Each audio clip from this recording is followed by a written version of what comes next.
لو صلاح الدین، ہم یہاں تک آن پہنچے، تم کب تک سوئے رہو گے؟ دراصل یہ صلاح الدین ایوبی رحمۃ اللہ علیہ کی قبر کو ٹھڈا نہیں تھا، بلکہ ملت اسلامیہ کے وجود پر ٹھڈا تھا۔ ہمیں کہا گیا، ہمیں للکارا گیا، لو ہم یہاں تک پہنچ آئے، تم غفلت سے کب اٹھو گے؟ تمہارے مردہ ضمیر کب جاگیں گے؟ تمہاری خواب دیدہ مردہ روحیں کب بیدار ہوں گی؟ لو ہم آ گئے ہیں مقابلے کو، مگر افسوس ہم نے دشمن کی للکار پر کان نہیں دھرے۔ ہم 313 تھے تو زمانے کی کایا پلٹ تھی، آج ہم 1.5 ارب ہیں مگر کوئی حیثیت نہیں رکھتے، بے جان مٹی کا ڈھیر ہیں۔ مٹی میں بھی اگر جان ہو تو بڑے بڑے تن آور شجر پیدا کر کے صاحباں تو مہیا کر دیتی ہے، مگر ہماری پوری ملت اسلامیہ کے وجود کی مٹی اس سے بھی گئی گزری ہے، بالکل مری کھپی اور بے جان ہے، کوئی دیداور پیدا ہی نہیں کر پا رہی جو صاحباں بن کر امت پر سایہ فگن ہو۔ ہم تعداد میں اربوں مگر بے جان اور مردہ مٹی کے ڈھیر بن چکے ہیں۔ ہمارے حکمران بے غیرتی اور بے حسی کی چادر اوڑھ کر سو چکے ہیں، ان کی مذہبی حمیت اور غیرت دینی دم توڑ چکی ہے، انہیں دین و ملت کے ساتھ ہونے والی کسی بھی اونچ نیچ پر کوئی دکھ اور صدمہ نہیں پہنچتا۔ دشمن کو میر صادق اور میر جعفر بہت سستے داموں مل رہے ہیں، جہاں بددیانت حکومتوں، کرپٹ انتظامیہ، بے ضمیر رہنما، جھگڑالو علماء، فسادی ملا، بے اثر پیر و مشائخ ہوں تو امت کی بیداری اور اصلاح کیسے ممکن ہو سکتی ہے؟ چمن کے مالی خود ہی چمن کی جڑیں کاٹ رہے ہیں اور اس کے تنوں کو کھوکھلا کر رہے ہیں۔ آج کس کے گھر لوٹے جا رہے ہیں؟ کس کے وسائل پر قبضے ہو رہے ہیں؟ آج دنیا میں 400 کس کی نسل کشی کی جا رہی ہے؟ ہر سو جلی ناشیں، بکھرے لاشیں، کٹے عذاب، بین کرتی مائیں، سسکتی بہنیں، اجڑے سہاگ، بلکتے بے سہارا بچے کس ملت سے وابستہ ہیں؟ آج دنیا میں کون سی قوم ظلم و جبر کی چکی میں پس رہی ہے؟ کیا کبھی کسی نے یہ سوچا؟ کیا یہ سب کچھ دیکھ کر کبھی کسی کا خون کھولا؟ کب بیدار ہوگی یہ سوئی ہوئی بے جان ملت؟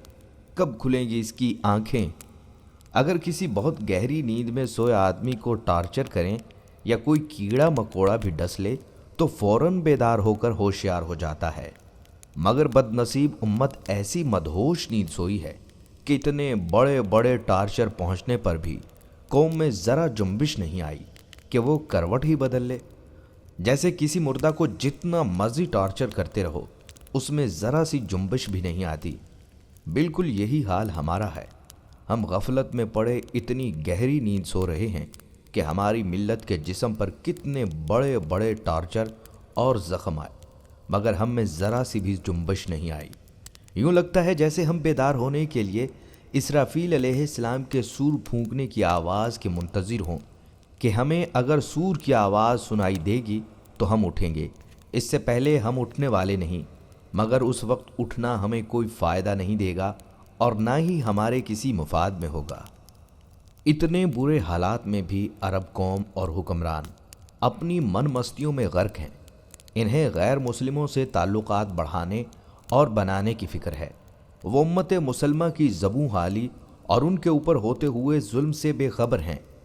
آج ہمارے اندر ایمان اتنا کمزور ہے، مغرب کی مکاری تہذیب و فلسفہ نے ہمارے ایمان کی جڑوں کو کھوکھلا کر دیا ہے، ہم صرف نام کے مسلمان رہ گئے ہیں، ہمارے کردار یہود و نصارہ سے بھی گئے گزرے ہیں۔ ہم سے تو سکھ بہتر ہیں جو اپنے گرو کی ایک ایک ادا کو اپنائے ہوئے ہیں۔ سکھ اس وقت دنیا میں جہاں بھی ہیں، جس عہدہ جس منصب پر بھی ہیں، وہ اپنے گرو کا نمونہ پیش کرتے ہیں۔ وہ دنیا کے بڑے بڑے منصب پر پہنچ کر بھی اپنے گرو جیسی داڑھی اور اپنے گرو جیسی پگ رکھنے سے نفرت اور ہتک محسوس نہیں کرتے۔ ہم میں مجموعی طور پر اپنے آقا کریم کی کون سی ادا باقی ہے؟ ہم میں آقا کریم کے کون سے اخلاق و اطوار باقی ہیں؟ ہم میں آپ صلی اللہ علیہ وآلہ وسلم کا کون سا کردار پایا جاتا ہے؟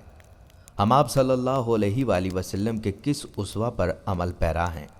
جواب یقیناً کوئی نہیں، مگر اس کے برعکس آج وہ کون سی اخلاقی خرابیاں ہیں عرب معاشرہ میں اجتماعی طور پر موجود نہیں؟ وہ کون سی غلاظت، گندگی، بےہودگی، وہ کون سے غلط اطوار ہیں جو ان میں نہیں پائے جاتے؟ وہ کون سی بدخلقیات ہیں جن کی وہاں کثرت نہیں؟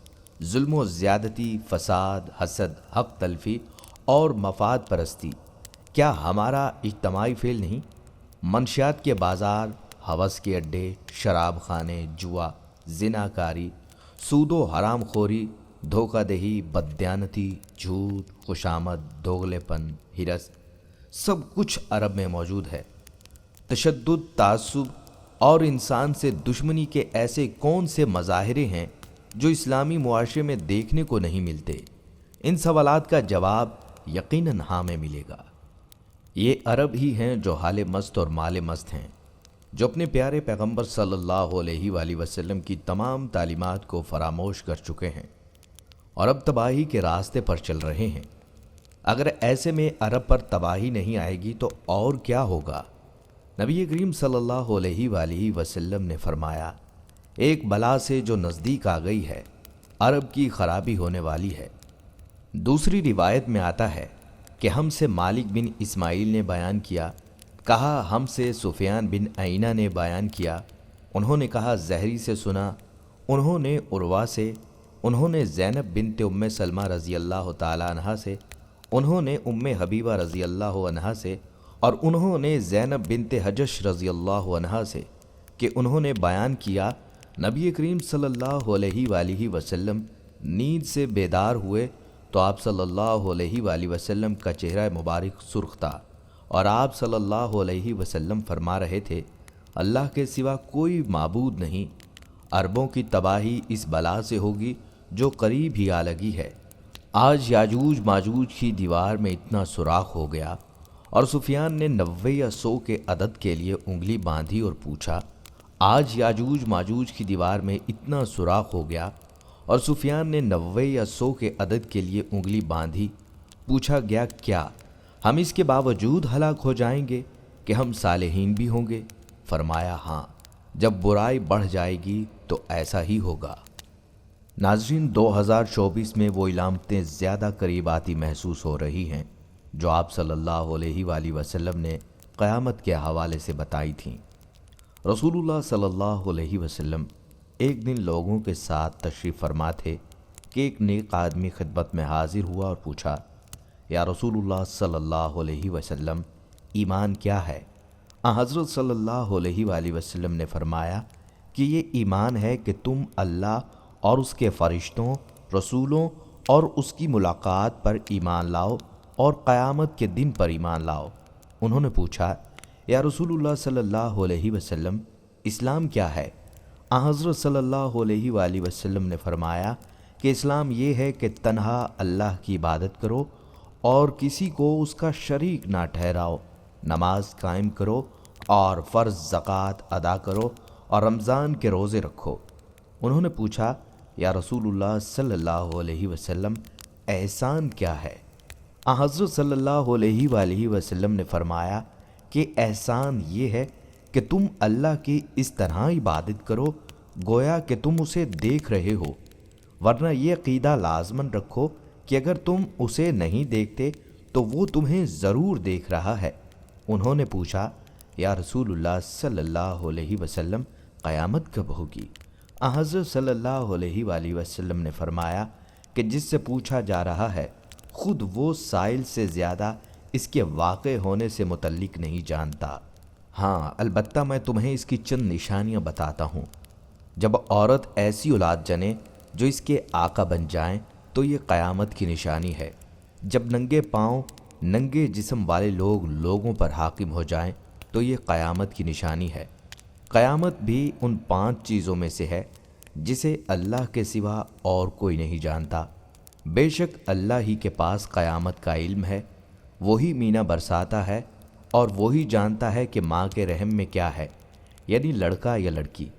پھر وہ صاحب اٹھ کر چلے گئے تو حضرت صلی اللہ علیہ وسلم نے فرمایا کہ انہیں میرے پاس واپس بلا کر لاؤ۔ لوگوں نے انہیں بہت تلاش کیا تاکہ آپ صلی اللہ علیہ وآلہ وسلم کی خدمت میں دوبارہ لائیں، لیکن ان کا کہیں پتہ نہیں تھا۔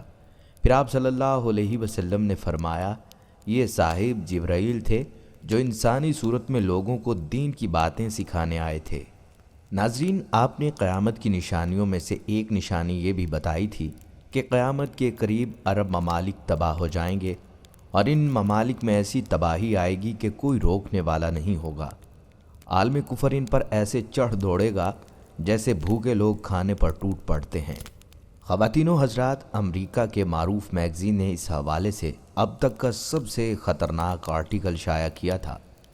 میگزین کے کور پر چین اور امریکہ کے درمیان حالیہ کشیدگی اور سپر پاور کی جنگ کے حوالے سے چین کا جھنڈا بنا کر اس میں بتایا گیا تھا کہ چین امریکہ سے معاشی جنگ تو جیت جائے گا، لیکن دجالی قوتیں اسے جیتنے نہیں دیں گی۔